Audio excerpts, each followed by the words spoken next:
Buenas tardes, les agradezco por acompañarme en el estudio del capítulo 8 de Mateo y pido la ayuda de Dios para poder hacer una explicación sencilla y clara y sobre todo verídica, veraz.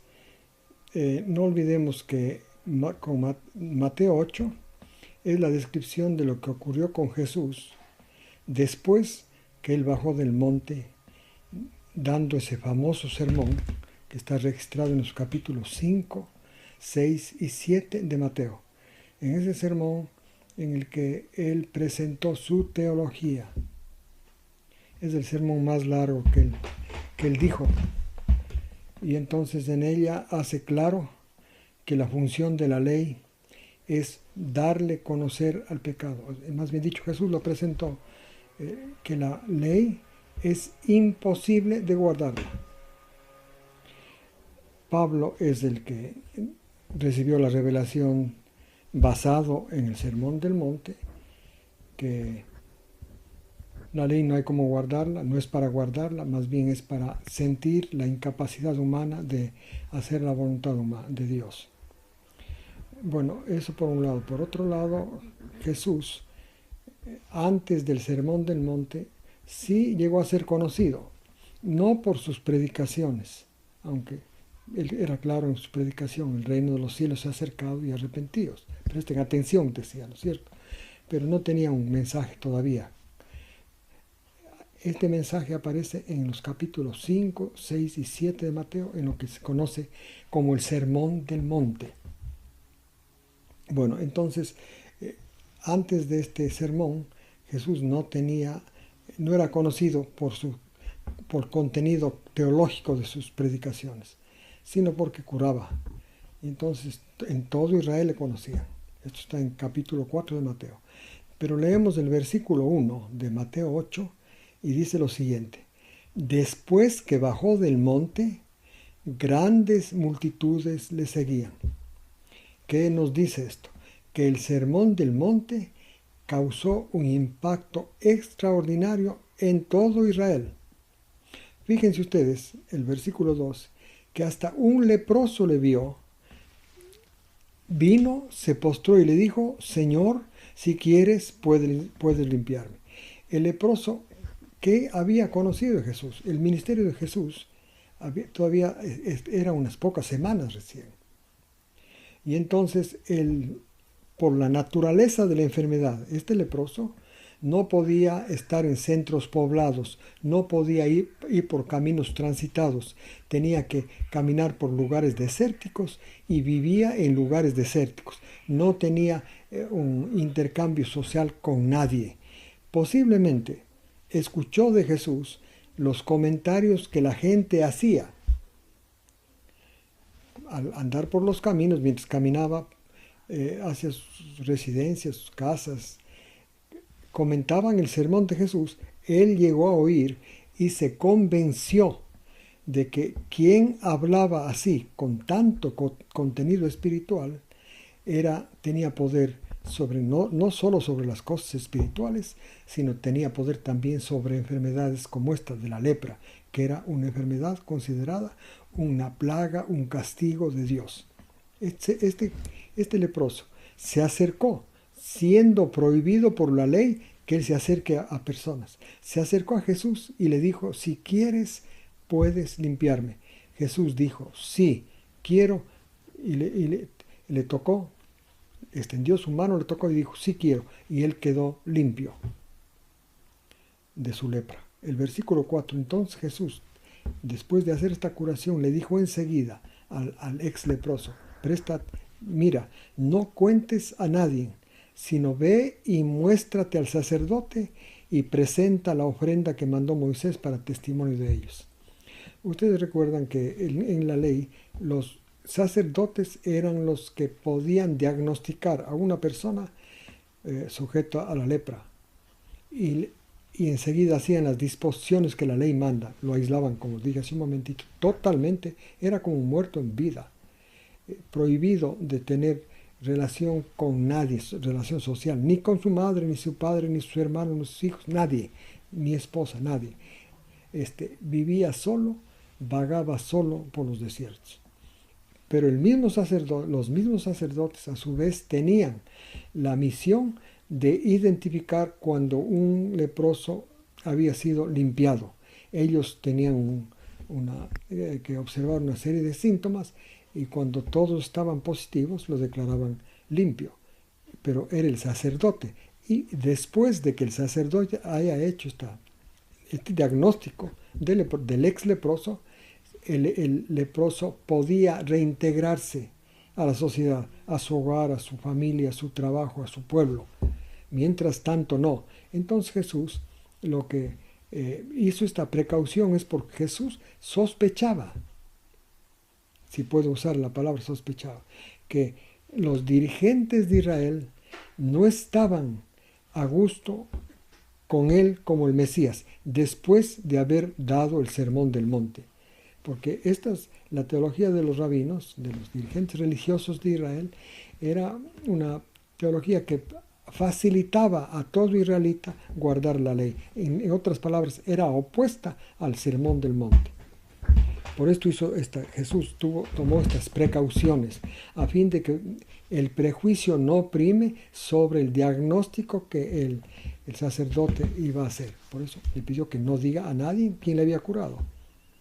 Ahora, muy bien, y entonces le curó y este hombre fue reintegrado a la sociedad. Versículos 5 al 13. Jesús siguió caminando, ya le seguía una multitud inmensa. Repito, el Sermón del Monte había causado un impacto tremendo, positivo en la gente. Todo el mundo comentaba. Pues siguió caminando y en Capernaum ahora se acercó un centurión que era un militar jefe de 100 soldados romano, o sea, era un pagano. Y le imploró, el versículo 6, y le dijo: mi sirviente está postrado en casa sufriendo mucho. Jesús le dijo: yo iré y le sanaré. El centurión le dijo, versículo 8, le hizo conocer, dice literalmente en el griego, lo que el centurión pensaba respecto de Jesús para curar las enfermedades. Dice: Señor, le dijo primero, no soy digno de que entres debajo de mi techo, sino solo di la palabra y así será curado mi criado. O sea, da la orden, quiere decir. Y él hizo esta petición en esta forma, el centurión, porque tenía un concepto, según leemos en el versículo 9, un concepto de autoridad bien definido. Y dijo así él: soy un hombre bajo autoridad. Claro, era militar, tenía 100 soldados debajo de él. Y tengo debajo de mis soldados, y le digo a este, ven y viene. Le digo a este otro, vete y se va. Le digo a mi criado, haz esto y él hace. 10. Jesús, al oír esto, se maravilló, porque se dio cuenta de que el centurión estaba convencido, no así nomás, convencido de que Jesús, así como él tenía la autoridad sobre sus soldados, Jesús tenía la autoridad espiritual y la autoridad sobre la enfermedad y la muerte. Por esto es que le pidió, dijo simplemente, usa tu autoridad. Esto le conmovió a Jesús y le admiró de que haya una persona, como dice el versículo 10, que haya tenido una fe tan grande, dice en el español. Pero en el griego dice que haya estado tan grandemente convencido, porque es importante tener presente. La fe tiene dos etapas. La primera, el convencimiento, y la segunda, la fe misma. En otras palabras, para tener fe en Jesús, primero hay que estar convencido acerca de la vida de Él, para tener fe en la historia de Jesús. Repito, hay que estar convencido en la historia de Jesús. Para esto hay que leer con detenimiento evangelios como como el de Mateo o Marcos o Lucas. Y entonces dijo pues que no había encontrado en Israel una fe una persuasión, un convencimiento tan grande. Porque este hombre, ¿qué escuchó? Escuchó también comentarios del Sermón del Monte. Y al escuchar, y parece que averiguó, no estaba interesado en el Sermón del Monte, estaba interesado en la autoridad con la que Jesús hablaba acerca de Dios. Y entonces él comparó que la autoridad de Jesús en el campo de la vida, la muerte y espiritual era parecida a la autoridad, era semejante, pero claro, en proporción mucho más pequeña a la autoridad que él tenía sobre sus soldados. Y entonces el versículo 11, Jesús dijo, siguiendo su comentario del convencimiento de este hombre, dijo, los digo a ustedes que muchos vendrán de oriente y del occidente y se sentarán junto a Abraham, junto a Isaac y a Jacob, en el reino de los cielos. Pero los hijos del reino serán arrojados a la oscuridad exterior, y ahí será la lamentación y el crujir de dientes. Y el 13. Entonces le dijo al centurión, vete y sea hecho según como has tenido este convencimiento tan grande. Y el criado del centurión fue sanado en aquella hora, quedó sano en aquella hora. Muy bien, está aquí la obra de Jesús, una obra de Jesús en el cual nos da a conocer estos dos aspectos de la fe y además cuánto Jesús, Dios, se aprecian el convencimiento de una persona sobre lo que es la verdad. En este caso estamos hablando de la historia de Jesús, la historia que llegó a conocer el centurión del sermón del monte, el contenido, quiero en vez de historia, el contenido del sermón del monte. 14 y 15. Después de hacer esta curación, Jesús en Capernaum, en el mismo Capernaum, se fue a la casa de la suegra de Pedro. Estaba con Pedro. Pedro ya era un discípulo, nuevo, pero discípulo. Y encontró que la suegra estaba en la cama con fiebre. Entonces Jesús le tocó y la fiebre de ella la dejó y fue curada. Y entonces se levantó y le servía a Jesús. Le curó a la suegra de Pedro tocándole, lo mismo que al leproso. El 16 y 17. Y entonces, este era un día sábado. ¿Por qué? Porque el 16 y 17 así nos deja entender. Cuando pasó el sábado, o sea, cuando empezó la noche, los judíos de Capernaum le trajeron a Jesús los enfermos, endemoniados, etc., de Capernaum, los que sabían que Jesús estaba ahí y que curaba. Y entonces Jesús les curó a todos. ¿Por qué digo que eran judíos? Porque ellos esperaban que pase el sábado para llevar a que le curen, porque creían que llevar a curar era un trabajo. Y esto ocurrió, dice, estas curaciones tan grandes, tan numerosas que hacía Jesús en Capernaum, nos dice Mateo, que ocurrió para que la palabra del profeta Isaías, en el versículo 17, que dijo, se cumpla, que dijo, tomó nuestras enfermedades y cargó nuestras debilidades. Jesús hizo cargo de nuestras enfermedades. Si hay una curación, es gracias a que Jesús se hizo cargo, igual que se hizo cargo de nuestros pecados, se hizo cargo de nuestras enfermedades. Por esta razón, hay curaciones de las enfermedades, con cualquier medicina. Ahora, versículos 18 al 22. Jesús vio que mientras él curaba a estas personas, hasta la multitud que vino, se había reunido una multitud aún más grande. Jesús era bastante cuidadoso. Entonces pensó si es que, dos cosas, ¿no es cierto? Que si la gente venía con tanta afluencia, tanta gente venía donde Jesús, pero no venían para oír el mensaje de él, sino venían para ser curados. Entonces Jesús decidió irse rápidamente de esa región y pasarse al otro lado del mar. Por eso dice el 18 al 22, viendo Jesús la multitud a su alrededor, ordenó ir al otro lado del mar, pues no. El 19, cuando oyeron esta orden que dio Jesús, 2 discípulos se acercaron y le dijeron lo siguiente. Entonces se acercó un escriba y le dijo, Maestro, te seguiré donde tú vayas. Jesús le dijo, la zorra tiene cuevos y las aves del cielo tienen nidos, pero el Hijo del Hombre no tiene dónde descansar su cabeza. No olvidemos que Jesús, para ese escriba, era su maestro. Y los maestros en Israel, los discípulos de un maestro en Israel vivían con el maestro. porque no solamente aprendían la teoría, sino los hábitos de vida que tenía el maestro. Entonces, por esto este escriba le seguía a Jesús, igual que los otros discípulos.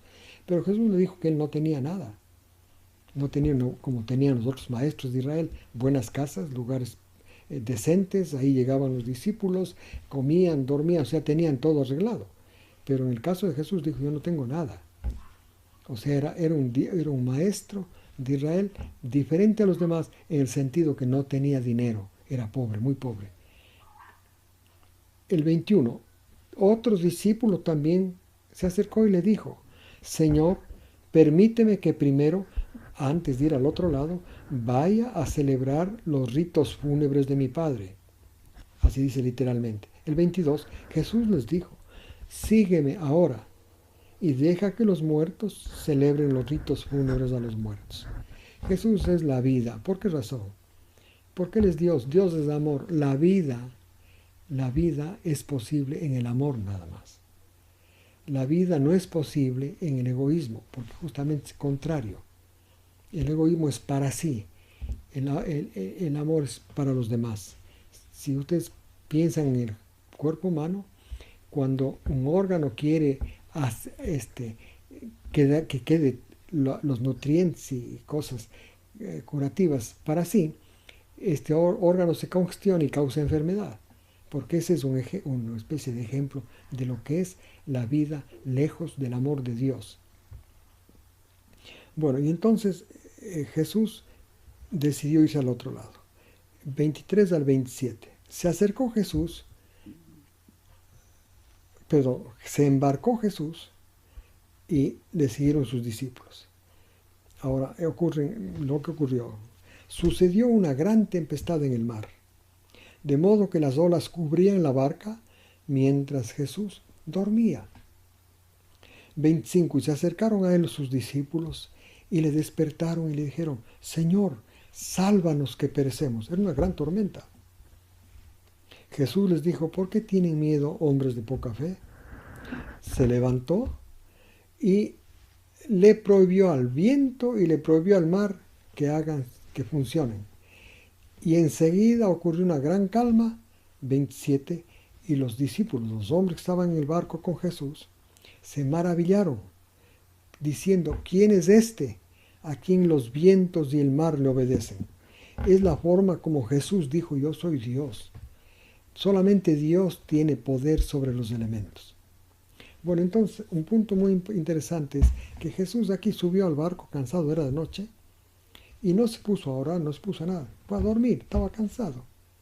O sea, como cualquiera de nosotros haría. Esto es muy bonito, este punto de Jesús, que se fue a dormir. Estaba durmiendo, mientras los otros estaban asustados, él estaba tranquilamente durmiendo. Luego ejerció su poder para beneficio de ellos y mostró su divinidad. Ahora, versículo 28 hasta el 34. Llegaron al frente, al otro lado del mar, al frente de Capernaum, cruzando el mar. Era el territorio de los gadarenos. Este territorio era gentil. Justamente estos dos discípulos que se acercaron a Jesús creyeron que el ministerio de Jesús, el trabajo, la misión de Jesús, iba a centrarse con los gentiles. Por eso dijeron, déjanos hacer tal cosa y cual cosa. Bueno, salieron, tan pronto desembarcó Jesús, salieron dos endemoniados de las tumbas. Estos endemoniados eran unos poseídos por el diablo, peligrosísimos. Eran violentos. Por esto nadie podía pasar por ese camino. El 29. Y le gritaron estos endemoniados, bueno, eran los demonios que gritaron a Jesús diciendo, ¿qué tienes con nosotros, Jesús, Hijo de Dios? Has venido antes de tiempo para atormentarnos. Bien, es interesante, los diablos sabían quién era Jesús, el Hijo de Dios, sabían que tenía poder sobre ellos, un poder del sumamente superior sobre los muy inferiores, que si es que quería Jesús les expulsaba de la mente de sus dos hombres, y entonces tenía un concepto de Jesús. Pero una cosa que les dijo, te has adelantado, porque ellos pensaban que el juicio para ellos todavía, no era hora todavía del juicio para ellos. Si ustedes recuerdan, pues está para Apocalipsis 20, ¿cierto? El juicio para ellos. Ellos creían que Jesús les iba a juzgar antes. Por eso te has adelantado. ¿Qué tienes con nosotros? No es hora de nuestro juicio. Bueno, y entonces, a cierta distancia, dice el versículo 30, había una manada de cerdos que estaba pastando ahí. Y entonces ellos dijeron, los demonios le dijeron, le rogaron, si nos vas a expulsar, permítenos ir a la manada de cerdos. 32. Jesús les dijo, vayan. Y los demonios salieron de los endemoniados y se metieron en los puercos, y los puercos se alocaron y se desbocaron y se tiraron, cayeron en el mar siguiendo por un desfiladero. Cuando esto ocurrió, los que cuidaban la manada corrieron, se escaparon a la ciudad para contar, incluyendo los sucesos de los endemoniados, para contar lo que había ocurrido con los cerdos. Y entonces ellos era región gentilia. Entonces los de la ciudad, como leemos en el versículo 34, salieron muy respetuosamente para encontrar a Jesús, y al verle le rogaron que se vaya de la región, porque preferían a los puercos. Ahora, no se extrañen tanto que hayan hecho esta elección tan equivocada. La mayor parte de la gente siempre escoge lo peor y no a Jesús. Así es que es la condición caída de la humanidad. Jesús vino a salvar al hombre que está caído en esa condición. Él no está buscando que le acepten con pleitesía. No, simplemente Él está queriendo trabajar a favor en la mente de estas personas para que estas personas lleguen a fijarse en su obra. En el caso de estos gadarenos. En este tiempo, Jesús quiere que los seres humanos lleguen a prestar atención a su historia, como está relatada en los evangelios. Les agradezco yo personalmente por habernos acompañado al estudio, y espero que Dios les bendiga a ustedes y a sus familias esta semana. Y les invito para la próxima semana el estudio del capítulo 9 de Mateo. Gracias.